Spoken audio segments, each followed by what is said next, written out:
रेगिस्तान की तपती रेत जहां पर सुनहरे लहरें दिखाई देती हो, इसी वीराने में खड़े हैं पिरामिड, रहस्यमयी, भव्य और समय को चुनौती देते हुए। हजारों साल बीत गए, राजवंश मिट गए, सभ्यताएं लुप्त हो गई, लेकिन गिजा के पिरामिड आज भी खामोशी से खड़े हैं, मानो अपने अंदर कोई राज छिपा रहे हो। रेगिस्तान का दिल हमेशा सूखा होता है, लेकिन मिस्र का दिल नील नदी है। नील, जिसे प्राचीन मिस्रवासी माँ कहते थे, जीवन की धड़कन थी। जब बाकी रेगिस्तान रेत और पथरीली जमीन से ढका हुआ था, वही नील अपने किनारों पर हरियाली और उपजाऊ भूमि छोड़ती थी। हर साल जून से सितंबर तक नील उफान पर आती, पानी अपने साथ उपजाऊ मिट्टी लेकर आता और खेतों में जमा कर देता। यही बाढ़ मिस्रवासियों को गेहूं, जौ, सब्जियां और फलों की भरपूर फसल देती थी। लोग नील को सिर्फ नदी नहीं, बल्कि देवता हापी का आशीर्वाद मानते थे। नील के किनारे बसे गांवों में लोग सुबह सूरज के साथ उठते, पुरुष खेतों में काम करने जाते, महिलाएं पानी भरती और बच्चे नदी के किनारे खेलते। मछुआरे अपने जाल डालते और नाविक अपनी छोटी छोटी लड़की की नावों में माल ढोते। मिस्र की पूरी अर्थव्यवस्था, पूरी संस्कृति और पूरा धर्म नील से जुड़ा हुआ था। नील सिर्फ खाने और पीने का साधन नहीं थी, बल्कि यह व्यापार, परिवहन और राजाओं की शक्ति का भी आधार थी। नील के किनारे किनारे छोटे गांव धीरे धीरे बड़े नगर बने। लोगों ने मिट्टी की ईंटों से घर बनाए, मंदिर खड़े किए और अपनी देव पूजाओं की पूजा शुरू की। धीरे धीरे इन नगरों ने मिलकर एक राज्य का रूप लिया और फिर मिस्र दो भागों में बंट गया। ऊपरी मिस्र दक्षिण और निचला मिस्र उत्तर। नील नदी दोनों हिस्सों को जोड़ती थी और यही कारण था कि मिस्रवासियों को खुद पर गर्व था। वे कहते हैं, मिस्र नील का उपहार है। यही से फराओ के युग की शुरुआत हुई। फराओ यानी मिस्र के राजा, जिन्हें लोग सिर्फ शासन नहीं बल्कि देवताओं का पुत्र मानते थे। उनका मानना था कि फराओ नील को नियंत्रित करता है, फसल को सुरक्षित करता है और मृतकों को परलोक की राह दिखाता है। नील नदी के किनारे खड़े होकर जब लोग सूरज को उगते देखते, तो उन्हें लगता कि जैसे फराओ और देवता मिलकर ही धरती को जीवन दे रहे हैं। मिस्र की सभ्यता में राजा सिर्फ शासन नहीं था, वह धरती पर देवता का रूप था। लोग मानते थे कि फराओ का जन्म साधारण नहीं होता, बल्कि देवताओं ने स्वयं उसे धरती पर भेजा ताकि वह मानव और देवताओं के बीच सेतु का काम कर सके। मिस्रवासी रा सूर्य देव को सबसे बड़ा देव मानते थे। उनका विश्वास था कि सूरज रोज सुबह जन्म लेता है, दिन भर आकाश में यात्रा करता है और रात को मरकर पाताल लोक में चला जाता है। फराओ को रा का पुत्र माना जाता था। जब फराओ ताज पहनता तो समझा जाता कि रा ने स्वयं उसे शक्ति और जिम्मेदारी दी है। फराओ के मुकुट पर उकेरे गए सर्प को सूर्य की शक्ति का प्रतीक माना जाता था। फराओ का कर्तव्य केवल राज्य चलाना ही नहीं था, उसका सबसे बड़ा धर्म था माआत को बनाए रखना। माआत यानी सत्य, न्याय, संतुलन, व्यवस्था। अगर फराओ कमजोर होता तो नील की बाढ़ सही समय पर नहीं आती, फसल नष्ट हो जाती और देश में अकाल फैल जाता। लोग मानते थे कि यह सब माआत के टूटने का संकेत है। फराओ की आज्ञा की कानूनी थी, उसके पास हजारों सैनिक, नौकर और अधिकारी होते। वह मंदिरों का संरक्षण, सेनाओं का नेता और न्याय का सबसे बड़ा स्तंभ था। लेकिन सबसे बड़ा काम था मृत्यु के बाद आत्मा को अनंत जीवन दिलाना। इसीलिए फराओ अपने जीवन काल में ही विशाल मंदिर और पिरामिड बनवाते थे। क्योंकि वो मानते थे कि मृत्यु के बाद वही उनकी आत्मा का घर होगा। गांव का किसान जब खेत जोतता तो खोदता तो वह कहता, यह नील का उपहार है और फराव की कृपा है। सैनिक जब युद्ध में जाता तो वह फराव को देवता मानकर उसका नाम पुकारता, और जब कोई मरता तो पुजारी उसकी आत्मा के लिए प्रार्थना करते और कहते, फराव की कृपा से तुम्हारी आत्मा सुरक्षित यात्रा करेगी। रेगिस्तान की तपती रेत पर खड़े वो विशाल पिरामिड आज भी दुनिया के सबसे बड़े रहस्यों में से है। हजारों साल पहले जब न बिजली थी, न मशीनें, न आधुनिक तकनीक, तब आखिर कैसे इंसानों ने इतनी विशालकाय संरचना बना ली। हर फराओ चाहता था कि उसका मकबरा ऐसा हो जो उसे मृत्यु के बाद भी देवताओं के पास अमर बनाए रखे। मिस्रवासी मानते थे कि आत्मा का और बा शरीर जोड़ने के बाद भी जीवित रहती है और उसे लौटकर एक सुरक्षित घर चाहिए। इसीलिए पिरामिड बनाए गए, एक सीढ़ीदार द्वार जिसमें आत्मा सीधे आकाश में देवताओं तक पहुंच सके। पिरामिड बनाना एक राजा के राज सिंहासन पर बैठने ही शुरू हो जाता। हजारों मजदूर, कारीगर और इंजीनियर, हाँ, उन्हें असल में मास्टर बिल्डर कहा जाता था, रेगिस्तान में जुट जाते। पत्थर खदानों से निकाले जाते, नावों में नील के जरिए ढोल जाते और फिर लकड़ी की स्लेजों पर रेगिस्तान में खींचे जाते। इतने विशाल पत्थरों, कुछ का वजन 50 टन तक, को कैसे उठाया गया? इतिहासकार मानते हैं कि मिस्रवासी रैंप ढलान का इस्तेमाल करते थे। रेत और मिट्टी की लंबी चढ़ाई बनाकर पत्थरों को ऊपर खींचा जाता। मजदूर रस्सियों और लकड़ी के रोलरों से उन्हें सरकाते। लेकिन फिर भी सवाल आज भी कायम है, क्या सचमुच केवल इंसानी ताकत से इतने बड़े पत्थर लगाए जा सकते थे, या फिर इसमें कोई गुप्त विज्ञान, कोई खोई हुई तकनीक, या वो ज्ञान था जिसे आज भी दुनिया भूल चुकी है? अक्सर फिल्मों और कहानियों में दिखाई गया है कि गुलामों ने पिरामिड बनाए, लेकिन पुरातत्वविद बताते हैं कि पिरामिड के मजदूर गुलाम नहीं बल्कि किसान थे। जब नील की बाढ़ से खेत डूब जाते तो किसानों के पास काम नहीं होता, तब वो पिरामिड निर्माण में जुट जाते और बदले में उन्हें खाना, कपड़ा और रहना मिलता। यानी पिरामिड मिस्र के आम लोगों की मेहनत और विश्वास से बने। आज भी वैज्ञानिक हैरानी है, इतने सटीक और सीधे रेखाएं कैसे बनाई गई? बिना धातु के औजारों के ग्रेनाइट जैसी चट्टानों को कैसे काटा गया? और क्यों पिरामिड तारों की सटीक दिशा में बनाए गए? कई लोग कहते हैं कि इसमें खगोल विज्ञान और गणित का गहरा ज्ञान था। कुछ मानते थे कि शायद इसमें किसी और सभ्यता का अलौकिक शक्तियां का भी हाथ रहा हो।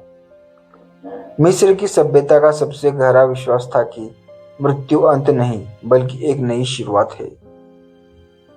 उनके लिए मृत्यु एक द्वार थी, इस संसार से अगले संसार की यात्रा। पिरामिड और कब्रें सिर्फ पत्थर नहीं थी बल्कि आत्मा की सुरक्षित यात्रा का मार्ग थी। मिस्रवासी मानते थे कि इंसान की आत्मा दो भागों में बटी होती है, का जीवन ऊर्जा जो शरीर छोड़ने के बाद भी जीवित रहती है, बा आत्मा का व्यक्तित्व जो पंखों वाले पक्षी की तरह कब्र से बाहर निकलकर देवताओं तक जा सकती थी। लेकिन दोनों का अस्तित्व तभी बचता जब शरीर मम्मी सुरक्षित रखा जाए। यही कारण था कि मिस्रवासी शव को सड़ने नहीं देते थे। पुजारी शव को नेट्रन एक प्रकार नामक से सुखाते आते और अंग निकालते और फिर सुगंधित तेल वो कपड़ों में लपेटे देते। इस प्रक्रिया को कहते थे ममीकरण। माना जाता था कि जब शरीर सुरक्षित है, आत्मा बार बार लौटकर उसमें प्रवेश कर सकती है। मृत व्यक्ति के साथ एक पवित्र किताब रखी जाती, बुक ऑफ द डेड, इसमें जादुई मंत्र, प्रार्थनाएं और नक्शे होते थे जो आत्मा को परलोक की कठिन राह में मार्गदर्शन देते। इस किताब में लिखा होता कहा कौन सा द्वार मिलेगा, कौन सा देवता प्रश्न पूछेगा और कौन सा मंत्र बोलने से खतरों से मुक्ति मिलेगी। परलोक में सबसे बड़ा न्याय होता था हॉल ऑफ महात में। वहां आत्मा को ओरिसिस मृत्यु के देवता के सामने खड़ा होना पड़ता। आत्मा का हृदय तराजू पर तोला जाता। एक तरफ रखा जाता था सत्य और न्याय का पंख। अगर हृदय हल्का होता तो आत्मा को स्वर्ग मिलता। अगर भारी होता, पापों से भरा, तो आत्मा को राक्षस अस्मित खा जाता और आत्मा हमेशा के लिए मिट जाती।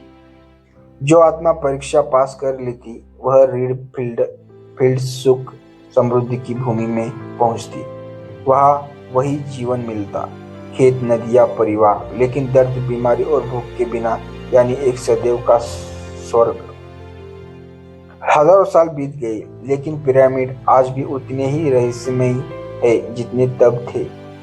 विज्ञान ने बहुत तरक्की की, फिर भी इन पत्थरों के विशाल मकबरों के राज पूरी तरह उजागर नहीं हो पाए। कई शोध बताते हैं कि गिजा का महान पिरामिड, ग्रेट पिरामिड ऑफ गिजा, इस तरह बनाया गया कि वह उत्तर दिशा से लगभग पूर्णतः सटीक है। इस इतनी सटीकता बिना किसी आधुनिक उपकरण के कैसे संभव हुआ? इतना ही नहीं, दोनों बड़े पिरामिड आकाश के औरान नक्षत्र से मेल खाते हैं। मानो जैसे पिरामिड सिर्फ मकबरे नहीं बल्कि आकाश और पृथ्वी के बीच का सेतु हो। वैज्ञानिक ने आधुनिक तकनीक जैसे ग्राउंड पेनेट्रेटिंग रडार और थर्मल स्कैनिंग का इस्तेमाल किया। पता चला कि पिरामिड के भीतर कई अज्ञात कक्ष हैं जो अब तक खोले नहीं गए। क्या उनमें खजाना छुपा है, या शायद प्राचीन मिस्र का वह ज्ञान जो दुनिया को हमेशा के लिए बदल सकता है। 20 लाख से भी ज्यादा पत्थर के ब्लॉक इस्तेमाल हुए, हर ब्लॉक का वजन कई टन, और पूरी संरचना को इतना सटीक बनाया गया कि आज भी एक कागज की पन्नी ब्लॉकों के बीच नहीं घुस सकती। कुछ वैज्ञानिक मानते हैं कि मिस्रवासी ने रैंप तकनीक का इस्तेमाल किया। कुछ कहते हैं कि पानी और रेत का साथ घर्षण कम करके पत्थरों को खींचा गया, जबकि कुछ और मानते हैं कि शायद उस समय की कोई खोई हुई तकनीक थी जिसे आज हम भूल चुके हैं। दुनिया भर में एक मशहूर धारणा है कि पिरामिड के निर्माण में पृथ्वी से बाहर की सभ्यता एलियंस का हाथ था, क्योंकि इतनी सटीक गणना और खगोलशास्त्र उस दौर में संभव नहीं लगती। हालांकि इसके ठोस सबूत नहीं मिले, लेकिन यह रहस्य आज भी कल्पना और जिज्ञासा को जिंदा रखता है। कुछ इतिहासकारों का मानना है कि पिरामिड सिर्फ मकबरे नहीं बल्कि ज्ञान का भंडार है। उनकी बनावट और दिशा में गणित, ज्यामिति, खगोल विज्ञान और आध्यात्मिकता छिपी है।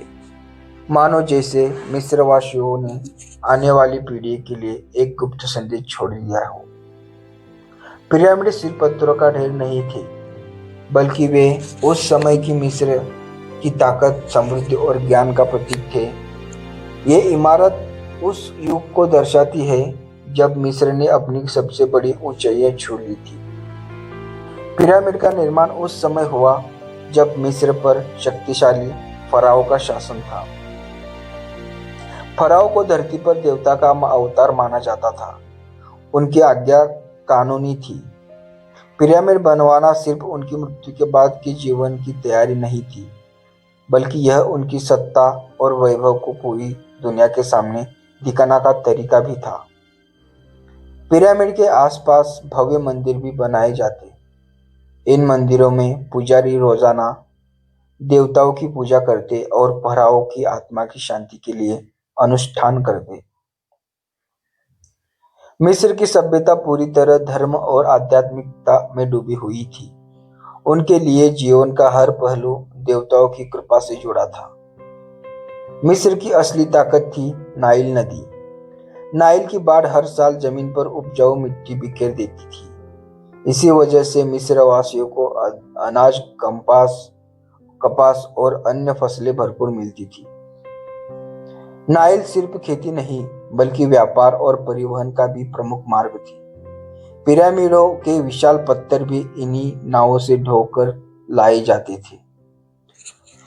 पिरामिड के निर्माण ने मिस्रवासियों को गणित, ज्यामिति और खगोल शास्त्र में निपुण बना दिया।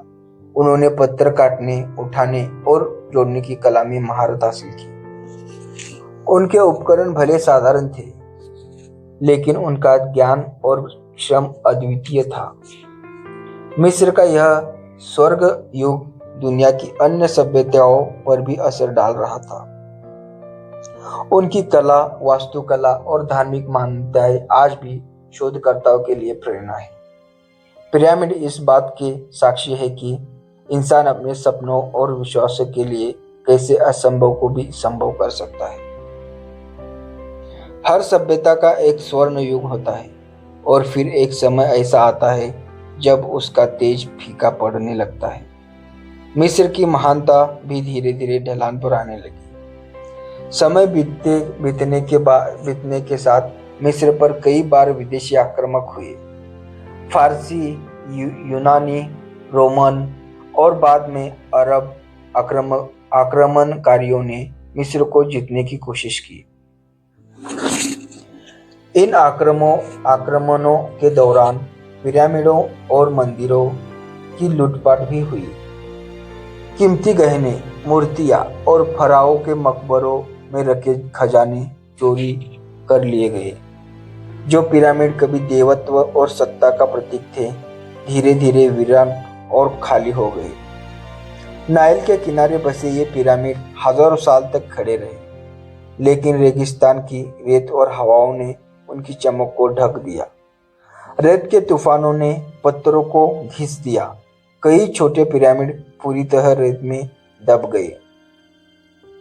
समय बीतता गया और मिस्रवासियों ने अपने पुराने देवताओं और मान्यताओं को छोड़कर नई संस्कृति को अपनाना शुरू किया। पिरामिड अब धार्मिक जीवन का हिस्सा नहीं रहे। धीरे धीरे वे पत्थरों के ढेर बनकर रह गए, जिन्हें लोग दूर से देख तो सकते थे, लेकिन उनकी असली महत्ता भूल चुके थे। कई सदियों तक पिरामिड सिर्फ कब्र लुटेरों के लिए आकर्षक केंद्र रहे। रात के अंधेरे में चोर अंदर घुसते, सोने, चांदी और गहने की तलाश करते, जिस वजह से आज हमें पिरामिड में बहुत कम मूल खजाना मिलता है। इतनी लूट, हवाओं की मार और समय की बेरुखी के बावजूद पिरामिड आज भी खड़े हैं। उनकी दीवारें टूटी हो, पत्थरों पर निशान हो, लेकिन उनका वैभव आज भी इंसान को हैरान कर देता है। सदियों तक रेत में दबे और वीरान पड़े पिरामिडों को महान इतिहास ने लगभग भुला ही दिया था। लेकिन जब आधुनिक युग आया तो दुनिया के विद्वान और खोजकर्ता फिर से इन रहस्यमयी संरचनाओं की ओर आकर्षित हुए। 17वीं और 18वीं शताब्दी में यूरोपीय यात्री मिस्र पहुंचे।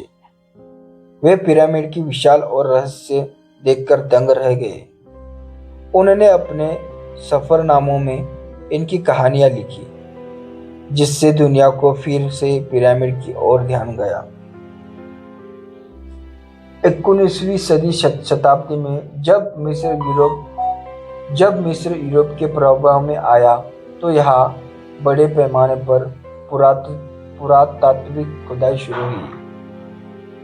विद्वानों ने पिरामिडों के गलियारों, गुप्त कमरों और शिलालेखों का अध्ययन किया।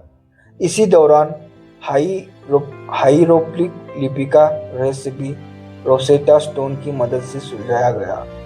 अब पहली बार दुनिया पिरामिडों और फराओं के इतिहास को ठीक से पढ़ और समझ सकी।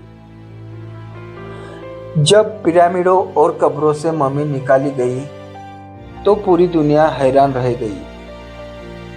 फराओ और उनके परिवार के शव हजारों साल बाद भी सुरक्षित थे। इससे यह रहस्य गहराया कि मिस्रवासी मृत्यु के बाद के जीवन को कितनी गंभीरता से मानते थे। 20वीं शताब्दी आते आते पिरामिड दुनिया के सबसे बड़े पर्यटक स्थल बन गए। काहिरा के पास गीजा के पिरामिड, खुफू खाफरे और मेनकोरे के मकबरे आज दुनिया के 7 आश्चर्यों में गिने जाते हैं। लाखों लोग हर साल यहाँ आते हैं और मिस्र की महानता को महसूस करते हैं। आज मिस्रवासी पिरामिड को अपने गौरव और पहचान के प्रतीक मानते हैं। वे सिर्फ पत्थरों की इमारतें नहीं, बल्कि यह साबित करते हैं कि मानव श्रम, विश्वास और विज्ञान मिलकर असंभव को भी संभव कर सकते हैं। पिरामिडों की सभ्यता और प्राचीनता ने हमेशा इंसान को आकर्षित किया है, लेकिन इसके बारे में आज भी कई सवाल हैं जो रहस्य बन चुके हैं। सबसे बड़ा सवाल यही है कि इतने बड़े बड़े पत्थर को आखिरकार हजारों साल पहले कैसे उठाया गया। विज्ञान कहता है कि इनका वजन कई टन होता है। आज भी क्रेन और मशीनों से इतना भारी पत्थर उठाना कठिन है। क्या उन्होंने ढलानों रैंप का इस्तेमाल किया? क्या कोई खोई हुई तकनीक थी, या फिर कोई ऐसा रहस्य जो अभी तक दुनिया नहीं जानती? गीजा का महान पिरामिड बिल्कुल सटीक दिशाओं उत्तर, दक्षिण, पूर्व, पश्चिम में बना है। इतनी सटीकता आज की तकनीक से भी मुश्किल है। कई विद्वान मानते हैं कि मिस्र वासियों को खगोल शास्त्र की गहरी समझ थी। पिरामिड की स्थिति ओरायन नक्षत्र से जुड़ी हुई लगती है। क्या पिरामिड सिर्फ मकबरे थे, या वे खगोलीय वेधशालाएं भी थी? आज भी कई पिरामिडों में गुप्त कमरे और सुरंगें खोजी जा रही है। आधुनिक स्कैनिंग तकनीक ने दिखाई है कि महान पिरामिड के भीतर ऐसे हिस्से हैं जहां इंसान अब तक नहीं पहुंचता। क्या वहां अब भी खजाने छुपे हैं, या फिर कुछ ऐसा जो इतिहास बदल दे? कुछ लोग मानते हैं कि पिरामिड इंसानों ने नहीं, बल्कि बाहरी सभ्यता एलियंस की मदद से बनाए गए, क्योंकि उस दौर की तकनीक से इतना भव्य निर्माण लगभग असंभव लगता है। हालांकि इतिहासकार इसे मिथक मानते हैं, लेकिन यह धारणा आज भी दुनिया भर के लोगों की कल्पना को जगाती है। पिरामिडों को सिर्फ मकबरे मानना कई विद्वानों को अधूरा लगता है। उनकी संरचना, उनके गलियारे और शिलालेख बताते हैं कि वे गहरे धार्मिक और दार्शनिक प्रतीक भी थे। शायद वे मृत्यु के बाद की यात्रा का नक्शा थे। शायद वे ब्रह्मांड के रहस्य की चाबी थे। सदियों के शोध के बावजूद पिरामिड आज भी रहस्यमयी है। वे हमें यह याद दिलाते हैं कि मानव सभ्यता कितनी महान और गहरी थी, और शायद हम अभी भी उसके सारे राज नहीं समझ पाए। पिरामिड सिर्फ विशाल पत्थरों के ढेर नहीं है, वे मानव सभ्यता की महानता, उसकी मेहनत और उसकी आस्था का प्रतीक है। उनकी कहानी हमें बहुत कुछ सिखाती है। पिरामिड यह बताते हैं कि अगर इंसान ठान ले तो वह किसी भी असंभव काम को संभव कर सकता है। हजारों मजदूर, कलाकार और अभियंता मिलकर ऐसे अद्भुत चमत्कार का निर्माण कर गए जो आज भी खड़ा है। पिरामिड की गणना, उनकी खगोलीय दिशा और वास्तुकला साबित करती है कि प्राचीन मिस्रवासी विज्ञान और गणित में बेहद उन्नत थे। आज भी इंजीनियर पिरामिडों को देखकर नई प्रेरणा पाते हैं। मिस्रवासियों के लिए पिरामिड सिर्फ मकबरे नहीं थे, बल्कि यह विश्वास था कि मृत्यु अंत नहीं है, बल्कि एक नई यात्रा की शुरुआत है। यह हमें याद दिलाता है कि सभ्यता चाहे कितनी भी महान क्यों न हो, मृत्यु सभी के लिए समान है। पिरामिड आज भी मिस्र की पहचान है। वे दुनिया को यह संदेश देती है कि संस्कृति और इतिहास को सहेजना जरूरी है। यह धरोहर आने वाली पीढ़ियों को गर्व और पहचान देती है। पिरामिड हजारों साल से खड़े हैं। उन्होंने तूफान देखे, युद्ध देखे, सभ्यता का उत्थान और पतन देखा, लेकिन वे आज भी इंसान को अमरता का एहसास कराते हैं। पिरामिड की कहानी हमें यह सिखाती है कि मानव सभ्यता कितनी महान और रहस्यमयी है। वे हमें अपने अतीत से जोड़ते हैं और यह प्रेरणा देते हैं कि अगर इंसान अपने सपनों के लिए एकजुट होकर मेहनत करे तो कोई भी शिखर असंभव नहीं।